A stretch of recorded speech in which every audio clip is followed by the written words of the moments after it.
বার্ষিক পরীক্ষা বন্ধ রেখে বেতন গ্রেড উন্নতিকরণ সহ ৩ দফা দাবি আদায়ের লক্ষ্যে প্রাথমিক বিদ্যালয়ের সহকারী শিক্ষকদের কর্মবিরতি চলছে অনির্দিষ্টকালের জন্য। তবে ঝিনাইদহের সরকারি স্বায়ত্তশাসিত প্রাথমিক বিদ্যালয়ে চলছে ক্লাস ও পরীক্ষা। বিস্তারিত জানাতে আমাদের সাথে সরাসরি যুক্ত হচ্ছেন ঝিনাইদহের প্রাথমিক বিদ্যালয় থেকে প্রতিনিধি ইমন হাসান। ইমন, এই যে সরকারি উন্নতিকরণ গ্রেড উন্নতিকরণের জন্য প্রাথমিক বিদ্যালয়ের সহকারী শিক্ষকরা তার ক্লাস বন্ধ রেখেছেন অনির্দিষ্টকালের জন্য, সেইখানে ঝিনাইদহের প্রাথমিক বিদ্যালয়ের শিক্ষকরা ক্লাস নিচ্ছেন, পরীক্ষাও চলমান রাখছেন। এই বিষয়টাকে কিভাবে দেখছেন, জানাবেন বিস্তারিত।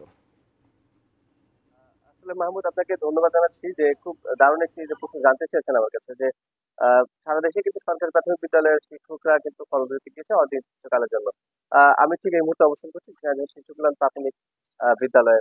তো আপনাকে একটু মাধ্যমে দেখাতে চাই মাহমুদ যে এখানে কিন্তু আমরা দেখতে পাচ্ছি যে শিক্ষকরা যথাসময়ে প্রতিষ্ঠানে এসেছেন এবং সেই সাথে শিক্ষার্থীদের একটু দেখানোর চেষ্টা করছি যে যে সকল পরীক্ষার্থীরা আছে তারা কিন্তু পরীক্ষা দেওয়ার জন্য এসেছেন। আমরা শিক্ষকদের সাথে কথা বলছি, তারা কিন্তু আমাদেরকে জানিয়েছেন এটি সরকারি স্বায়ত্তশাসিত একটি শিক্ষা প্রতিষ্ঠান।